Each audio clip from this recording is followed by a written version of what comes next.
Hola, bienvenidos a este video en el cual revisaremos las características fundamentales del protocolo OSPF. Primero, la ruta abierta más corta. Comencemos. Algunas características principales de OSPF es que permite, por ejemplo, no solamente conectar segmentos de redes distintos y de grandes tamaños, sino que también permite autenticación para darle mayor seguridad, permite escalabilidad y otras características que vamos a ir revisando paso a paso. En esta imagen podemos observar que OCPF utiliza el algoritmo SPF, primero la ruta más corta de Dijkstra, quien es considerado el padre de los algoritmos, y la distancia administrativa, que es un parámetro, un número que se utiliza principalmente para identificar a cada protocolo de enrutamiento. En este caso, OSPF tiene un valor de 110.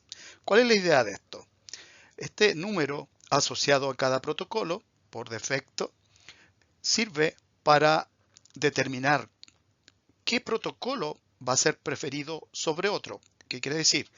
Que si en un router tenemos habilitados más de un protocolo de enrutamiento, ambos o todos ellos van a poder aprender los caminos para llegar a un destino. Entonces, el problema es cuál voy a guardar en la tabla de enrutamiento. Para que no haya redundancia y mejor funcionamiento, el sistema va a elegir aquel protocolo o aquella ruta que haya sido aprendida por un protocolo que tenga la distancia administrativa menor. Entonces, de esta manera, siempre se va a preferir las rutas directamente conectadas y en ese orden sucesivamente. Si un router aprende una ruta tanto por IGRP como por OCPF, va a prevalecer en este caso IGRP porque tiene la distancia menor. OCPF, una de las características principales, a diferencia de IGRP, es que es multimarca, es un estándar abierto de la industria, que quiere decir que funciona con todas las marcas y fabricantes de routers. Entonces, es un protocolo muy poderoso, muy útil para poder utilizarlo en todas las empresas a nivel mundial para redes de gran tamaño. Algunos componentes de OCPF tenemos las bases de datos, que nosotros las conocemos como tablas.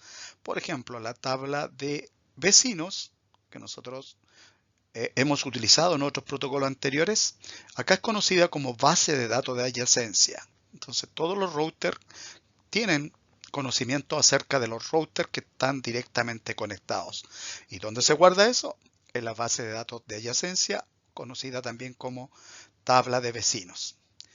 La segunda base de datos es el estado de enlace o LSBD. Nosotros la conocemos como la tabla de topología. En esta tabla es distinta a la de vecinos, ya que esta tabla mantiene un registro de todos los destinos por todas las rutas posibles. La mejor, la segunda mejor, todos los caminos a cada uno de los destinos. Entonces esa es la tabla de topología.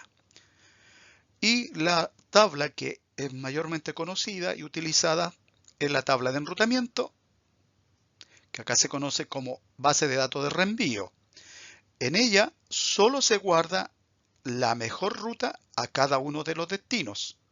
¿Se entiende? ¿Cuál es la diferencia con la de topología? Que en la topología se guardan todos los caminos a cada uno de los destinos. En cambio, el enrutamiento solo se guarda la mejor a cada uno de los destinos. Entonces, es una tabla más pequeña. La idea es que sea más funcional y más pequeña. ¿Qué pasa cuando se pierde una ruta en la tabla de enrutamiento? El protocolo va a buscar una ruta de respaldo en la tabla de topología. ¿Okay? La segunda mejor o la subsiguiente. Y la eleva a la tabla de enrutamiento, de manera tal que este proceso inteligente del algoritmo sirve para mantener la estabilidad de la red y el funcionamiento óptimo de ella.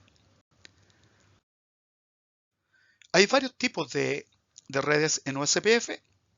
La principal y la que más se utiliza en el mundo académico y en la empresa chilena también, es OSPF, y en el mundo obviamente, de área única.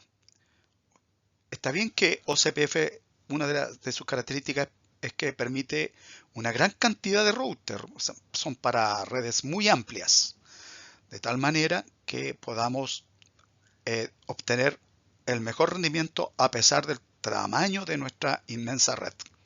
Entonces tenemos dos opciones. Trabajamos en un área única con todas las bases de datos en una sola administración y tablas, o trabajamos en varias áreas, pero cada una de esas áreas que nosotros vayamos creando tienen que estar conectadas sí o sí al área 0 o el área principal o de columna vertebral, conocida también como backbone o área troncal.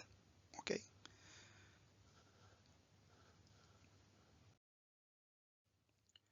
Los routers de OCPF, para conocer las redes que ellos pueden alcanzar o los vecinos que tienen conectados, se envían un paquete de saludo, conocido como el paquete Hello.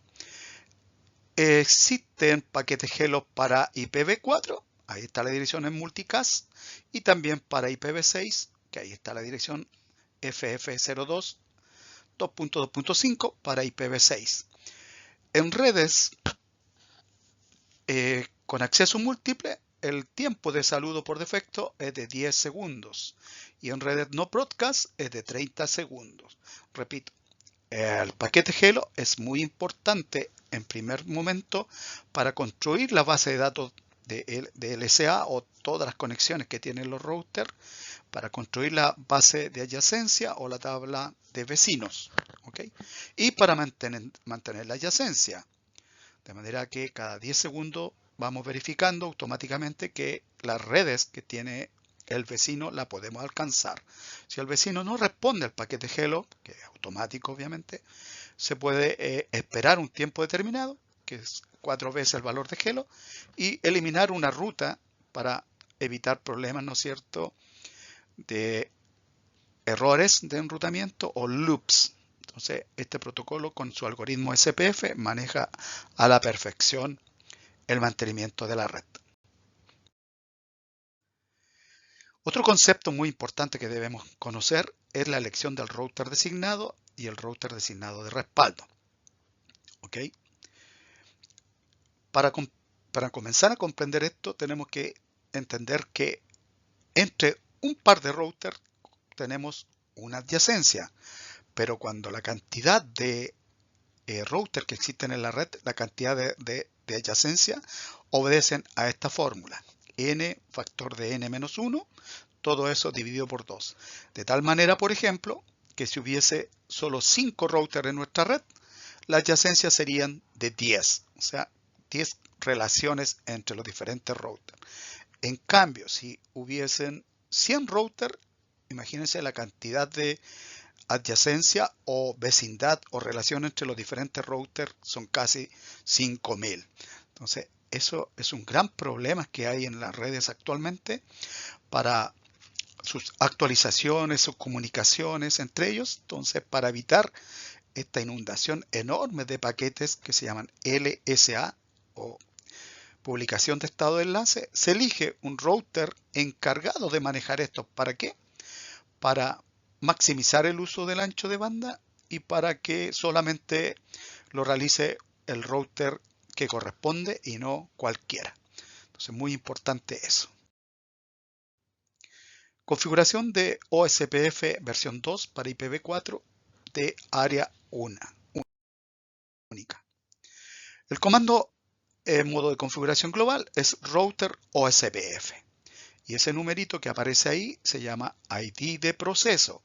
Este ID de proceso tiene importancia local. Es un número de 16 bits, o sea que va desde el 0 a 65.535. Y eso significa que al ser de importancia local, ese número puede ser distinto en cada uno de los routers. A diferencia en IGRP, que es muy parecido, router IGRP y el número, ese número tiene que ser el mismo. Y en IGRP el número de sistema autónomo.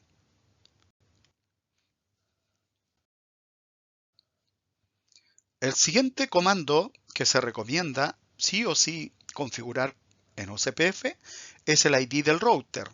¿Okay? Para efectos académicos se recomienda poner router ID 1.1.1 en el primer router y así sucesivamente. Pero en ambientes reales se recomienda poner un router mayor para asegurarnos que ese router va a ser elegido DR.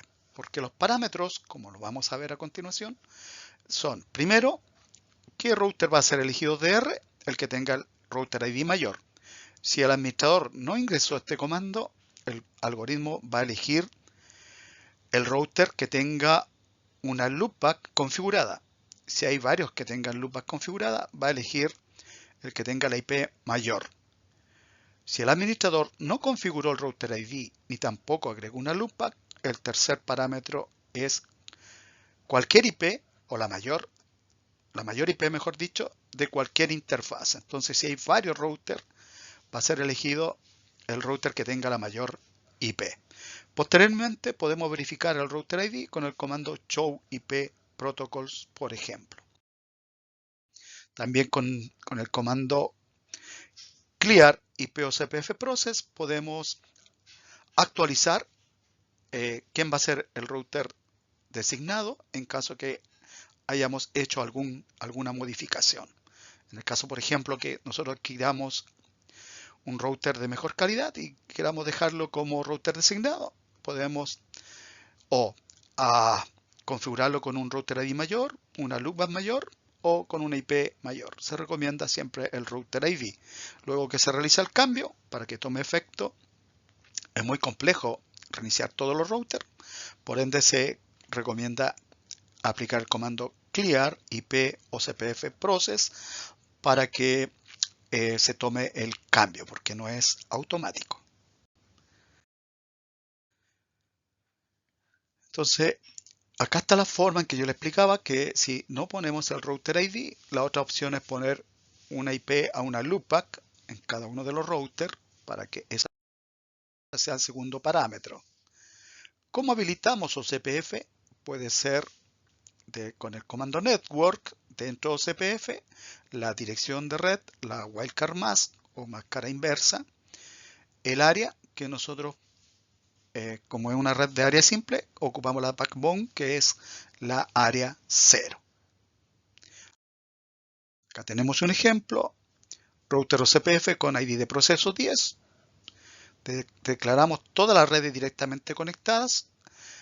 No se recomienda declarar las redes de las loopback, a pesar de que las loopback sirven bastante para el proceso de router ID y estabilidad, pero no se recomienda. En ciertos laboratorios podrían declararse porque las loopback también nos sirven para simular redes directamente conectadas, pero en ambientes laborales no se deberían declarar las direcciones de las loopback, la wildcard mask y el área 0. También se puede aplicar por la red o por la interfase. La diferencia es que la red generalmente termina en 0 y se pone la wildcard mask correspondiente, o la dirección de la interfase con la IP que corresponda, la 1, la 100, etc., con wildcard 4 veces 0. ¿Ya? El sistema también lo permite, pero generalmente para el mundo académico se recomienda la primera opción.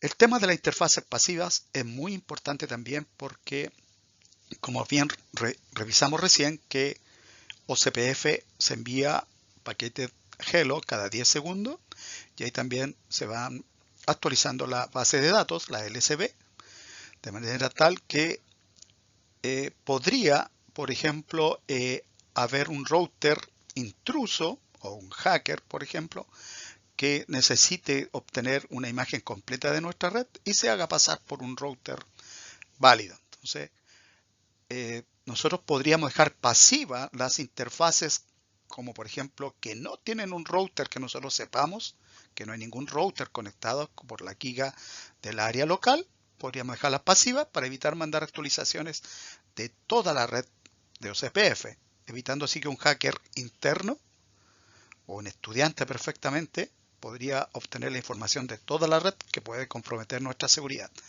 Y por sobre todo, dejar pasiva las interfaces que van conectadas hacia el ISP para evitar que nuestra red, toda la información de nuestra red salga hacia Internet. O sea, eso sería un error garrafal, inaceptable para cualquier administrador de red. ¿Cómo se hace? Dentro del protocolo de enrutamiento, el comando passive interface y el tipo de interfaz y el número que vamos a dejar pasiva. Vamos a ver varios ejercicios, por ejemplo, la configuración de OCPF de área única que presenta Cisco, y también vamos a ver ejercicios creados por el profesor. Otra configuración adicional es del costo. Tenemos que recordar que los protocolos de enrutamiento ocupan métrica. Por ejemplo, RIP ocupaba el número de saltos, XRP ocupaba el ancho de banda y el retardo, y OCPF en este caso ocupa el ancho de banda, pero acá le cambia el nombre y lo modifica con una fórmula y le llama costo, pero en rigor corresponde al ancho de banda. De tal manera que nosotros podríamos modificar el ancho de banda de una interfase o también a su equivalente ingresando el comando IPOCPFCOS. Y acá tenemos una tabla de equivalencia, el ancho de banda 64, al costo indicado en cada uno de los ejemplos.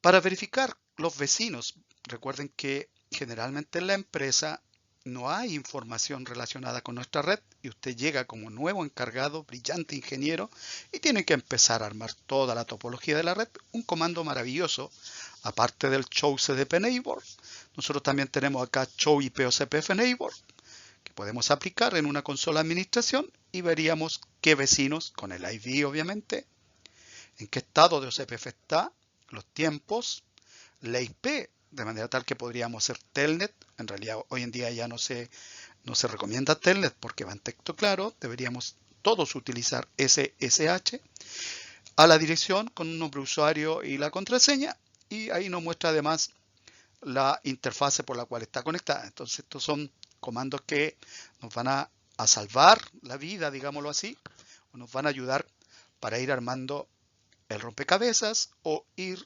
aclarando nuestro gran desafío de manejar una red que tenemos poca información.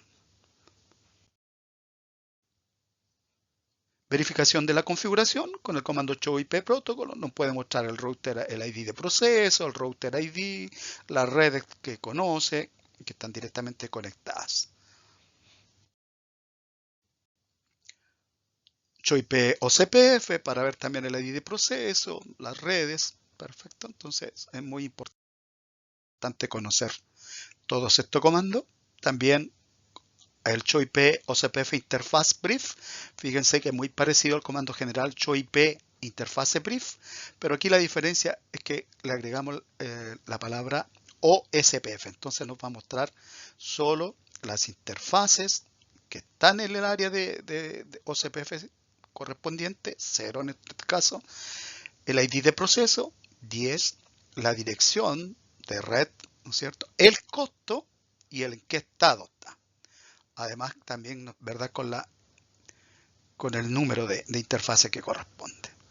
Así que es muy interesante este comando para ir verificando que estamos realizando bien las configuraciones o para verificar un equipo que nosotros no tenemos mucha información y queramos ir completando la información para primero comprenderla y después empezar a administrar de la mejor manera. Acá tenemos otro laboratorio de práctica que vamos a utilizar en clases o ustedes en sus hogares. OCPF v3. Vamos a aprovechar el tiempo y vamos a explicar OCPF v3, que es para IPv6. ¿Okay? OCPF v2 para IPv4, OCPF v3 de área única para IPv6.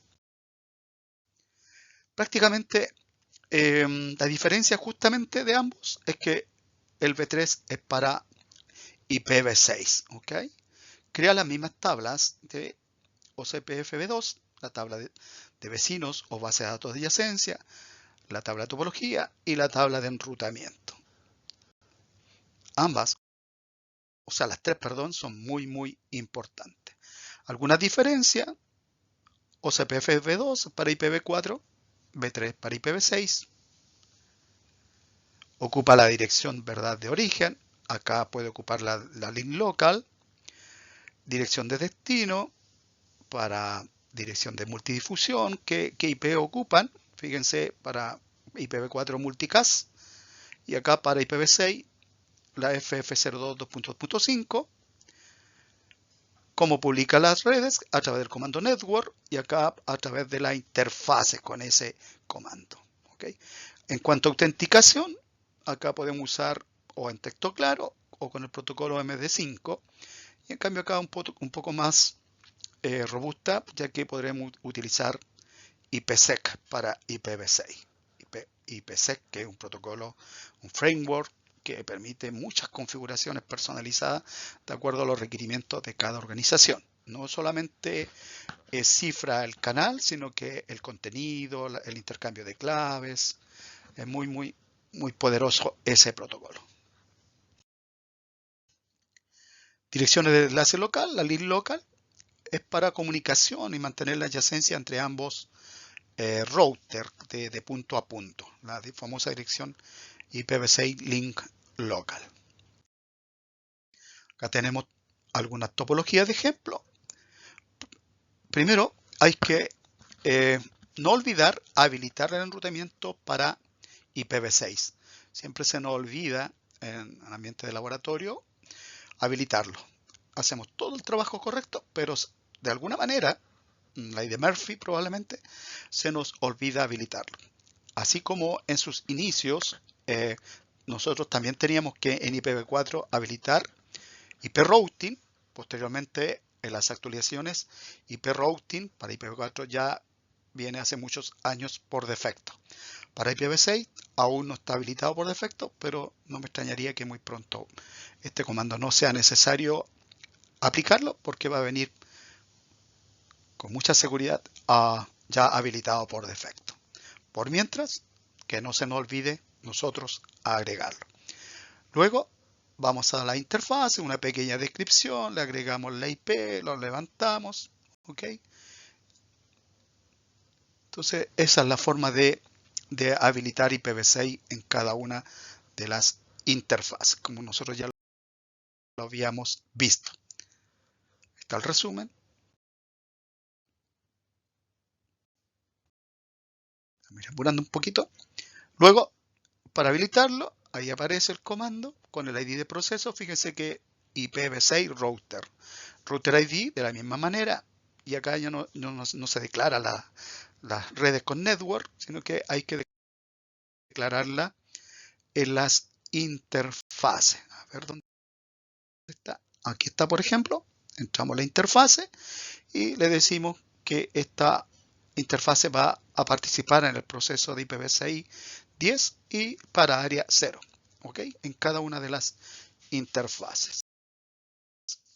Para verificar, show IPv6, se fijan, solamente le agregamos V6, a diferencia que en IPv4 era show IP OCPF, ¿ok? Entonces ahí tenemos el router ID, la prioridad, los tiempos y por qué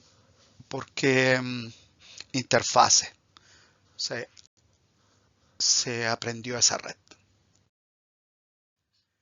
Show IPv6 Protocol para ver el router ID y el ID de proceso. Ahí está el ID de proceso, ahí está el router ID y qué interfaces participan. Entonces acá en IPv6 es más importante definir cuáles son las interfaces que participan en vez de la dirección de las redes, como lo hace IPv4. Verificación, show IPv6, OCPF interface brief y muestra algo similar a IPv4, las interfaces, el ID de proceso, el área, el costo, miren qué interesante, el estado y la interfase de los vecinos. show IPv6 para ver la tabla de enrutamiento, show IPv6 route, pero acá le agregamos show IPv6 route OSPF. Entonces acá con este comando nos va a mostrar solamente las redes que alcanza con OSPF. Tenemos más ejercicios para configuración de OSPF para IPv6. Acá hay una configuración básica en área simple. Y finalmente terminaríamos el capítulo con otro ejercicio de desafío de integración de habilidades. O sea, acá este ejercicio no le va diciendo paso a paso, sino que usted tiene que aplicar todo lo aprendido, solucionar problemas, encontrar fallas, de manera que el aprendizaje sea mucho más significativo, no solamente activo, y también le sirva para mantener este conocimiento en el tiempo. Entonces, para terminar, revisamos el protocolo estándar abierto de la industria, que es OSPF. Primero, la ruta abierta más corta, tanto para IPv4 como para IPv6.